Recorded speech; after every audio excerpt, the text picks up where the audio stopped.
عليكم ورحمة الله وبركاته. الحمد لله সমস্ত প্রশংসা সমস্ত গুণগান সেই মহান রব্বুল আলামিনের জন্য, যার অশেষ কৃপায় আজ আমরা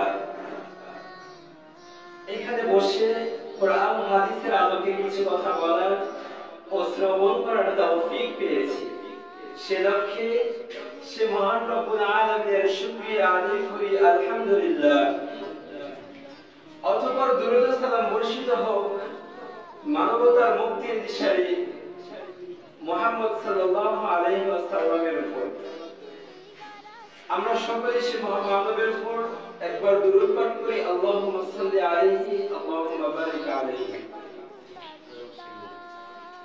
অতঃপর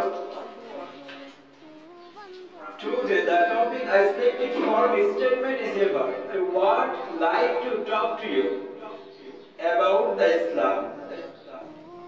আজকে যে বিষয়টিকে সিলেক্ট করেছি তা হল ইসলাম।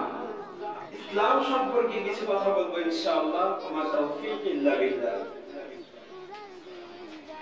আল্লাহর নবী বলেন, বুনিয়াল ইসলামু আলা খামসিন শাহাদাতি আল্লা ইলাহা ইল্লাল্লাহ ওয়া আন্না মুহাম্মাদান আবদুহু ওয়া রাসূলুহু ওয়া ইকামিস সালাম ওয়া ইতা'iজ যাকাত ওয়াল হজ্জি ওয়া সাওমি রমাদান।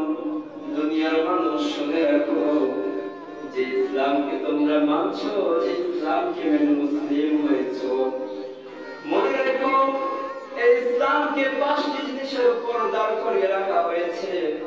5টি স্তম্ভ রয়েছে ইসলামের।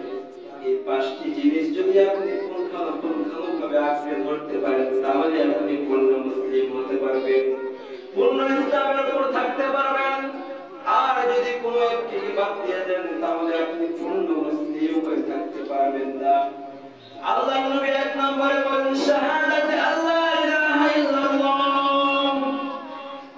এই সাক্ষ্য দেওয়া যে আল্লাহ ছাড়া সত্য কোনো মাবুদ নেই, আল্লাহ ছাড়া সত্য কোনো রব নেই, আল্লাহ ছাড়া সত্য কোনো ইলাহ নেই, আল্লাহ ছাড়া রুকুর যোগ্য কেউ নেই, আল্লাহ ছাড়া সিজদার যোগ্য কেউ নেই। এই বিশ্বাস স্থাপন করা, এই সাক্ষ্য দেওয়া, সাথে সাথে